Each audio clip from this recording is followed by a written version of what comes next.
It just comes down to difference. But saying his style, I look at Wayne Rooney second on that list.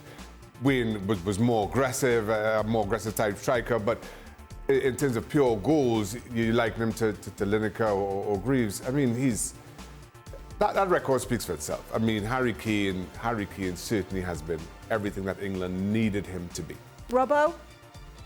Harry Kane's been brilliant, and he's got to be right up there. And it's not just the goals. Yes, that's what we're talking about, his record with the goals, but it's the way he plays as well, the way he's linking up the game, the way he's allowing other players to run beyond him.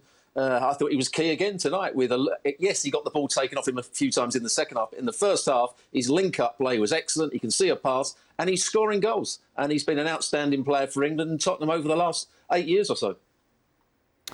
He's very clever at drawing fouls, particularly when you need to ease the pressure, as England did in the second half. As Robbo mentioned, we all know about his passing range, how he drops deep.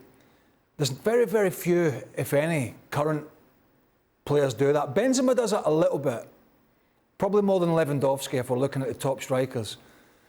But none of them have the passing range. Benzema's a good passer of the ball, but Kane is an exceptional passer of the ball long range.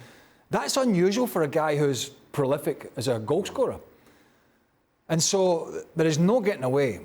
This guy has been immense for England, for Tottenham.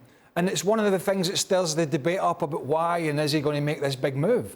As Tottenham sort of scuttle around and they look for potentially a new manager and, you know, what's going to lie ahead for them, the question remains for Harry Kane.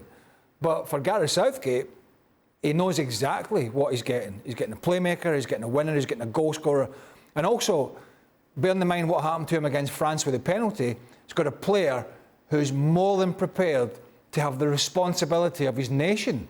Away in Italy, big penalty miss in the World Cup against France, steps up, buries it, gets him the 3 points. That's a leader.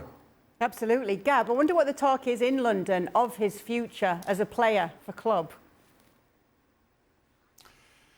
I think it's, you know, we're a little bit back to where we were 2 years ago. I think the main difference now, though, is that, you know, Harry Kane at this stage is going to want to wait to see what Spurs' next move is managerially. Obviously, highly unlikely that Conte sticks around. What sort of commitment does he have? What sort of market does he have in terms of how much, you know, Daniel Levy would expect for him? I do believe Kane feels very, very committed to Spurs, and you know he doesn't talk much about it in public. And obviously, he tried to engineer a move back then, but you know, I just wonder in the back of my mind if it's the kind of thing where he said, "Look, I tried to engineer the move two summers ago. It didn't work. I've committed here. You know, maybe I'll be a one-club man or a one-club hero, and I'll write history here. And in some ways, it's going to be worth more than going somewhere else and winning silverware as a passenger on a much bigger budget team." Well, thank you very much for watching ESPN on YouTube. For more sports highlights and analysis, be sure to download the ESPN app. And for live streaming, premium content, and let's not forget as well, ESPN FC 7 days a week. Subscribe to ESPN Plus.